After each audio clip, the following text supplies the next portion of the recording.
Okay, so just like we did in a constant electric field, we're going to start by thinking about what we know about the change in the potential energy when we have 2 point charges. So here we're going to focus on sort of the second major scenario that we're going to deal with, which is the potential due to point charges. So our change in potential energy equation we said was given by k q1 q2 over 1 over r final minus 1 over r initial, and these r's are defined to be sort of the initial and final distances between your two charges. So q1 and q2 are located wherever they're located. Initially they're separated by some distance. You move them around. At the end they're separated by some distance. That's what our two r's are. So when we go to calculate the change in electric potential, all we're going to do is we're going to take that equation here and we're just going to divide out the impact of one of the charges. So basically we're just going to sort of rewrite this, and instead of Q1 and Q2 we're just going to write it as Q source and Q test. So one of these will be the charge that's responsible for creating the electric field. The other one will be the test charge that we're moving around within the electric field. And again, the test charge is going to cancel out, and so we're left with just the charge that creates the electric field, our source charge that impacts what's going on with our change in electric potential. So our Ri and Rf have slightly different definitions here. They're distances from the source charge to the point in space where you're located initially and to the point in space where you're located finally. So again, here we're going to be moving around so that we're interested in, say, 2 different points in space rather than the position of our test charge at 2 different places. Alright, so here's our equation. Let's think about what it tells us. So for starters, if I know that the final distance that I am located away from my source charge is greater than my initial distance that I'm located away from my source charge. So this is just another way of saying if you move away from your source charge, then this term within the parentheses actually ends up being negative. So 1 over something big minus 1 over something small actually ends up being a small number minus a big number, and so this whole thing is negative. So if I think about if this term is negative as I move away, then whether or not the change in the potential is going to be negative or positive now depends on, well, what kind of charge have I got. So whether my potential increases or decreases as I move away from my source charge really depends on, well, what's the sign of my source charge. So if I have a positive source charge, K is positive, Q is positive, this term is negative, that means I'm going to decrease the potential as you move away. So moving away from a positive point charge causes the electric potential to decrease. On the other hand, if I move in the opposite direction, so I move towards my source charge, so this is now a positive value inside the parentheses here, then just the opposite is true. The electric potential increases as I move towards a positive point charge.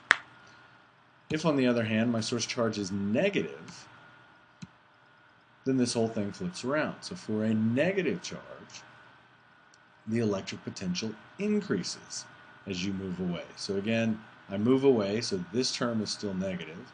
A negative times the negative charge actually tells me that my potential must be increasing. So the electric potential increases as you move away from a negative charge. It decreases as you move towards a negative charge. So what's the best way to think about this? Well, for me, a good picture to use is to basically think about positive charges sit on the top of hills. What this means is it's high potential near the charge and low potential away from the charge. So as you move away from the charge, you're moving from higher to lower potential. Your potential is decreasing. As you move towards the charge, well, that's climbing up the hill, and so your potential is increasing. Negative charges, on the other hand, sit at the bottom of a well. So again, if I'm close to my negative charge, I'm actually at a low potential region. As I move away from a negative charge, I go from low potential to high potential. I'm climbing up out of that well. So this is why as I move away from a negative charge, my potential increases. You move towards the negative charge, your potential decreases as you come back down the well. So this is, again, it's not a perfect picture, but it is at least a good picture in terms of helping us remember how we move towards and away from positive or negative charges affects what's going on with the potential. Now, of course, the other way to think about what's going on with the potential is to think about the direction of the electric field and whether you're moving with or against the electric field. So here I've got a source charge. Here's point P, and I notice that the electric field at point P points towards my source charge.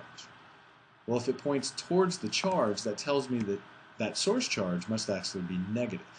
So the electric field here runs towards my source charge because I've got a negative charge. So my field lines point to the left, which means since electric field lines run from high potential to low potential, this is a high potential region out here, low potential region as I get in closer to my source. So again, if I want to think about releasing a test charge at point P, I know it's always going to move to decrease its potential energy. And so if I release a positive test charge, it will move from high potential to low potential. It's going to run downhill towards the source charge. If, on the other hand, I release a negative charge from point P, it's going to run from low potential to high potential. It's going to move away from the negative charge. So it would actually run uphill in terms of that picture we were just thinking about to decrease its potential energy. So I know that the potential goes from high to low following the field lines. So field lines run from high potential to low potential. And then which way my charges move when I release them, whether they follow the field line or go against the field line, depends on whether they're positive or negative. So positive charges, again, follow the field line. They go from high potential to low potential. Negative charges will run opposite the field line. So if my field line here points to the left, I know a negative charge will actually move off to the right. All right. So again, just like we've emphasized before, if you want to talk about the potential energy, really that means the potential energy relative to where the potential energy equals 0. And so with our point charges, we said the easiest thing to do is to set the potential energy to equal 0 when our two charges are infinitely far apart. That leaves us with this equation right here, where Q1 and Q2 are our two charges, and R is the distance between them. Well, we're going to play the same game with the potential. If you want to talk about the electric potential, really what you're saying is the electric potential relative to where the potential is 0.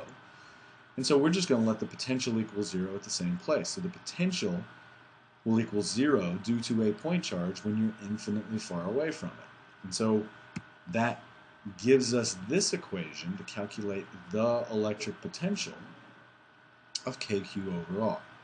Q here again is the charge creating our field, so it's our source charge.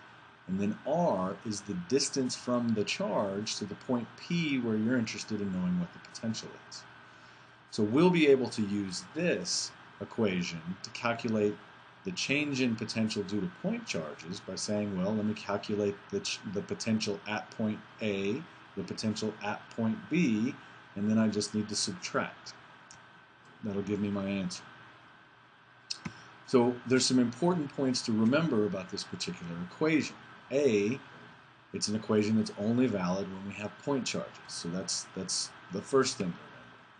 B, or next, is it can be positive, it can be negative, it can be 0. So the potential can be positive if we've got a positive charge. It can be negative if we have a negative charge. And it can be 0 if we're infinitely far away from it. So the potential can take on all values. The potential, if we have a single point charge, can take on all values depending on what your charges are and how far away you are. Notice we don't take the absolute value of the charge when calculating the potential. We've talked about 4 quantities so far: electric force, electric field, electric potential energy, and electric potential. We did use the absolute value in our two vector quantities, the force and field. We don't use the absolute value in our two scalar quantities, the potential energy and the potential. The potential only depends on a single charge. It only depends on the source charge, like the electric field. And so again, like the electric field, with potential problems tend to be, I have a charge over here and am interested in what's going on in a point P in space over there. So rather than having two charges and talking about their interaction, I'm going to have a charge and talk about a point in space. Because the potential, like the electric field, just depends on a single charge. One way that the potential is different from the electric field is that it's a scalar, not a vector. And that's very nice when we have to add up potentials due to multiple point charges. So scalars are just numbers, and so we just add them like numbers. This r is defined to be a positive distance. So one of the things that often causes an issue for students is if I have a point charge sitting here at the origin, and I'm interested in a point P that's off over here at some negative position, students will often make the mistake of plugging in that as a negative value. And in fact, r is just the distance. It doesn't care whether point P is in a negative position or in a positive position. It just needs to know how far away point P is. So make sure that you're always plugging in positive values for r in this equation. And then the last thing is that the potential, again, goes like 1 over r rather than 1 over r squared. So again, our vector quantities, force and field, go like 1 over r squared. Our energy quantities, potential energy and potential, go like 1 over r. So make sure whenever you're working a problem that you've got the right exponent on the r in the bottom when you're dealing with point charges, because you're dealing with either a vector thing or a scalar thing. All right, then the last detail to add is what happens if we have multiple point charges. Well, basically, if we've got multiple point charges, all we're going to do is say each point charge will make a contribution to the potential at point P. So here is Q1, it will contribute to the potential at point P. Here is Q2, it will contribute to the potential at point P. And the nice thing about potential being a scalar is that we just calculate those two values out and then just add them up like any old numbers.